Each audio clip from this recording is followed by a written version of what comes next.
અધિક માસમાં કરવામાં આવેલું દીપદાન એ જીવનના અંધકારને દૂર કરીને સુખ અને સમૃદ્ધિના દ્વાર ખોલે છે. શાસ્ત્રોમાં દીવાના પ્રકાશને ભગવાનની કૃપા અને સકારાત્મક ઉર્જાનું પ્રતીક માનવામાં આવ્યું છે. કહેવાય છે કે ભાવપૂર્વક પ્રગટાવેલો એક દીવો પણ અનેક દુઃખો અને દરિદ્રતાને દૂર કરવાની શક્તિ ધરાવે છે. તો ચાલો જાણીએ અધિક માસમાં દીપદાનનું શું છે મહત્વ અને કયા ઉપાયો જીવનમાં સુખ શાંતિ લાવી શકે છે. જજાગ્રતો દૂરમુદૈતિ દૈવં તદુસુપ્તસ્ય તથૈવૈતિ દુરંગમન જ્યોતિખાન જ્યોતિરેકંતન્મે મનઃ શિવ સંકલ્પમસ્તુ. જય ભગવાન મિત્રો, હું છું પ્રફુલભાઈ પંડ્યા. ભક્તિ સંદેશ કાર્યક્રમની અંદર આપનું સ્વાગત છે. દર્શક મિત્રો, આજનો જે વિષય જે છે, દીપદાનથી ખુલશે સુખના દ્વાર. એક દીવો કરવાથી સુખના દ્વાર ખુલી જશે. આ દીવો કરવાથી દરિદ્રતા નષ્ટ થાય છે અને સુખના દ્વાર ખુલે છે, મતલબ સુખનું આગમન થાય છે. હવે મનમાં વિચાર આવે કે શાસ્ત્રીજી, શું આ દીવો કરવાથી સુખના દ્વાર ખુલી જાય? આવું શું? હા, એ હું તમને જે કહું છું તે ભગવાન સ્વયં ભગવાને કહેલું છે, પરંતુ આ કયા દીવાની વાત છે એ પણ તમને જણાવી દઉં છું. જે લોકો વધારે બેસી ના શકતા હોય, ભગવાનની પૂજા ના કરી શકતા હોય, ઉપવાસ ના કરી શકતા હોય, પણ જો એ વ્યક્તિ ખાલી અધિક માસની અંદર ભગવાનના દીવો ખાલી કરે છે ભગવાનની મંદિરની સામે, તો એને કેટલો લાભ થાય છે એ તમને જણાવું છું. કર્તવ્યમ દીપદાનમ ચ, આ એનું પ્રમાણ છે. કર્તવ્યમ દીપદાનમ ચ પુરુષોત્તમ તુષ્ટયે. એક દીવો કરવાથી ભગવાન પુરુષોત્તમ માસના દેવ પુરુષોત્તમ ભગવાન તુષ્ટયે, એટલે કે ભગવાન ઠાકોરજી ખુશ થઈ જાય છે. કર્તવ્યમ દીપદાનમ ચ પુરુષોત્તમ તુષ્ટયે તેન તે તીવ્ર દારિદ્ર્યમ સમૂલમ નાશમિષ્યતિ. દીવો કરવાથી ભગવાન ખુશ થાય છે, પરંતુ એની સાથે સાથે લખ્યું છે તેને તે તીવ્ર દારિદ્ર્યમ. આ દીવો અધિક માસમાં ભગવાનની સામે ગાયના ઘીનો દીવો કરવાથી દરિદ્રમ સમૂલમ, સમૂલમ કહેતા મૂળમાંથી એનું દરિદ્રતા નષ્ટ થઈ જાય છે. મતલબ એક દીવો કરવાથી મૂળમાંથી તેનું દરિદ્રતા એટલે દુઃખ, એનું દુઃખ નષ્ટ થઈ જાય છે. અને દુઃખ નષ્ટ થાય, દુઃખ જાય ને તો જ સુખ આવે. દુઃખ અને સુખ બંને છે ને એકબીજાથી વિરુદ્ધ છે. દુઃખ આવે તો સુખ જાય ને સુખ આવે તો દુઃખ જાય. તો અહીંયા દારિદ્ર્યમ એટલે કે દુઃખ એનું વિનાશ થાય છે, અને દારિદ્ર્ય જો વિનાશ થાય તો શું થાય? એનું સુખ આવે.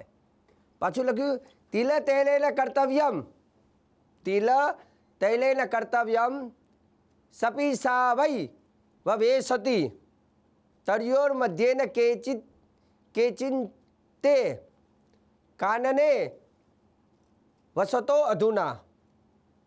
જે વ્યક્તિ ગાયના ઘીનો દીવો ભગવાનની સામે અધિક માસની અંદર કરે છે, આખા મહિનામાં એક દિવસ કરે છે તોય ફાયદો છે, પણ હું એટલું તો કહીશ કે એક દિવસ કર્યા કરતાં આખો મહિનો કરજો. અને એક વખતની જગ્યાએ સવાર સાંજ 2 વખત ખાલી ગાયનો ઘીનો દીવો જ કરવાનો છે ને, 2 મિનિટ લાગે.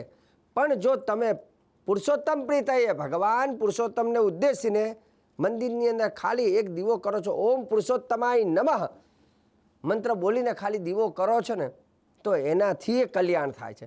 એક નાનકડો ઉપાય, 1-2 મિનિટ. જે લોકો ઉપવાસ નથી કરી શકતા, જે લોકો અધિક માસની અંદર પૂજા નથી કરી શકતા, ભગવાનની સામે બેસી નથી શકતા, બહુ જ તકલીફમાં હોય, હા જેનું શરીર સારું હોય, આ તો એવા વ્યક્તિઓ માટેની વાત છે કે જેને પરિસ્થિતિ વિપરીત છે.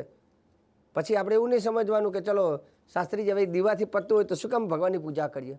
પણ તમને કહી દઉં, જેટલું આ દરિયો છે, અધિક માસ એક પ્રકારનો દરિયો છે. જેમ દરિયાની અંદર જેટલા તમે ઊંડા જાઓ એટલા તમને મોતી વધારે મળે, તેમ અધિક માસ એ 3 વર્ષમાં એક વખત આવે છે, અને એ પણ ફક્ત 30 દિવસનો હોય છે. તો અધિક માસમાં જેટલું ધાર્મિક કાર્ય તમે કરો છો એટલું અક્ષય ઘણું પુણ્ય તમને મળે છે. અધિકમ ફલમ વધારે આપે છે. તો અધિક માસમાં જેટલું થાય એટલું પક્ષીઓને ખવડાવવું. અત્યારે ગરમીનો ટાઈમ છે, ઘણા બધા પક્ષીઓ ગરમીની અંદર તરસ્યા હોય તો એ લોકો માટે પાણીની વ્યવસ્થા કરો. હા, જેની ઈચ્છા હોય ભગવાનની પૂજા કરવાની તો પૂજા કરો, પણ એવું જીવ દયા બહુ મહત્ત્વની છે. હા, ઘણા લોકોને પૂજામાં ચલો ઇન્ટરેસ્ટ નથી, તો એવું નથી ભગવાન તમારાથી કોપિત થશે. તમને એ વસ્તુમાં ઇન્ટરેસ્ટ ના હોય, ભગવાનની પૂજા કરવામાં તમને રસ નથી, તો કંઈ વાંધો નહીં, પણ જીવ દયા તો રાખવી. જીવની જે આવી ગરમીમાં પક્ષીઓ બચારા મરી જ જતા હોય તો એની પાછળ કંઈક કુંડાની વ્યવસ્થા કરો, કંઈક નાનું એવું ઘર બનાવો, ક્યાંક એવો કંઈ માળો તૈયાર કરો. અધિક માસમાં તમે ખાલી જીવ દયા રાખીને આવું કરશો ને તોય નારાયણ તમને કહી દઉં બહુ પ્રસન્ન થશે. પ્રત્યક્ષ અથવા પરોક્ષ રીતે પણ જે ધર્મ કાર્ય કરે છે, ધર્મ કરવાથી નારાયણ સદૈવ પ્રસન્ન રહે છે. બીજા નંબરની વસ્તુ, અધિક માસની અંદર આજે મેં દીવાની વાત કરી, એ દીવો તમારે સવારે અને સાંજે ગાયના ઘીનો દીવો પ્રજ્વલિત કરવાનો. હવે આનાથી શાસ્ત્ર એવું કહે છે કે આ દીવાથી ઘણા લાભ બીજા તો છે. બીજા કયા કયા લાભ? તો કે પહેલું તો કે સુખના દ્વાર ત્યારે ખુલે છે, દરિદ્રતા નષ્ટ થાય ત્યારે. બીજી આગળ વાત કરી કે બાળક માટે જે ભણતા હોય વિદ્યાર્થી, અને બાળક જો ભણવામાં નબળો રહેતો હોય, મહેનત બહુ કરે છે પણ વિદ્યાને ચડતી નથી, એના હાથથી પણ અધિક માસમાં રોજ એક દીવો કરાવો. સવાર સાંજ ના થાય તો કંઈ વાંધો નહીં, એક તો કરાવજો. અને આખો રોજ ના કરી શકે તો મહિનામાં એક દિવસ તો પૂનમનો દિવસ તો કરાવજો. બાળકના હાથેથી જો એ દીવો કરવાથી એને વિદ્યાવાન ભવ, ભગવાન સ્વયં પુરુષોત્તમ માસ અધિક માસની કથામાં કહ્યું છે, એનાથી બાળકોને વિદ્યા મળે છે.